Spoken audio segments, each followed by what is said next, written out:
নমস্কার সবাইকে, কবিতার রান্নাঘরে। আজকে আমি করে দেখাচ্ছি পার্শে মাছের সর্ষে দিয়ে ঝাল। পার্শে মাছের এরকম ঝাল করলে খেতে খুবই ভালো লাগে সর্ষে এবং পোস্ত দিয়ে।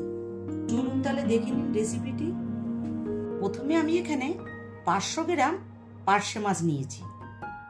এরপর এতে আমি 1 চামচ লবণ দিচ্ছি, 2 চামচ হলুদ দিচ্ছি, 1 চামচ তেল দিচ্ছি আর একটু লঙ্কার গুঁড়ো দিয়ে ম্যারিনেট করে 2 মিনিট রেখে দেব।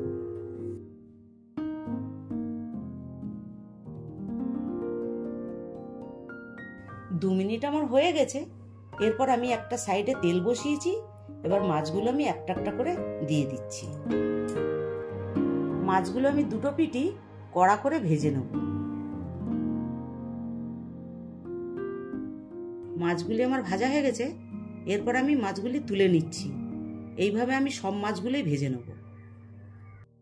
মাছগুলি আমার ভাজা হয়ে গেছে। এরপর আমি কড়াতে তেল দিয়েছি, দিয়ে আবার রসুন কুচনোগুলো দিয়ে দিচ্ছি। এর মধ্যে আমি একটু জিরে দিচ্ছি আর কাঁচা লঙ্কা দিচ্ছি। এর ভেতরে আমি কিছু সজনে ডাঁটা দিচ্ছি।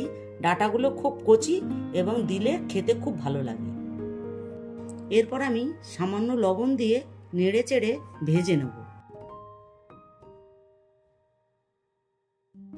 এটা আমার ভাজা হয়ে গেছে। এর ভেতরে আমি 1 চামচ আদা জিরে বাটা দিচ্ছি আর একটা টমেটো কেটে 2 ভাগ করে দিচ্ছি।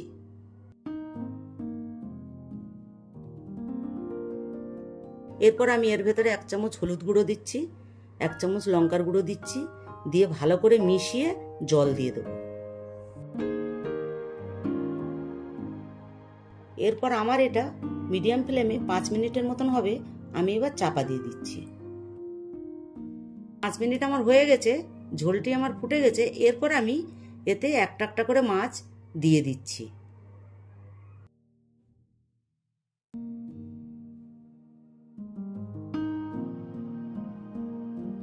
মাছ দিয়ে ঝোলটি আমার 2 মিনিটের মতন হাই ফ্লেমে ফুটবে।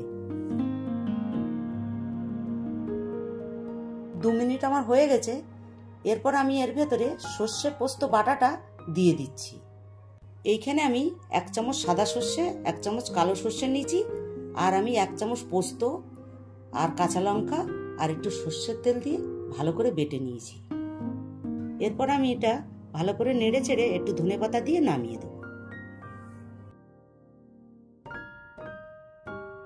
রেসিপিটি আমার কমপ্লিট হয়ে গেছে। এরপর আমি 1 চামচ সর্ষের তেল দিয়ে নামিয়ে দিচ্ছি। আপনারা এরকম ভাবে সর্ষে পোস্ত দিয়ে পার্শে মাছের ঝাল করে খেয়ে দেখবেন। ভালো লাগলে লাইক, কমেন্ট, শেয়ার করবেন এবং নতুন নতুন রেসিপি দেখতে পাওয়ার জন্য আমার চ্যানেলটিকে অবশ্যই সাবস্ক্রাইব করবেন।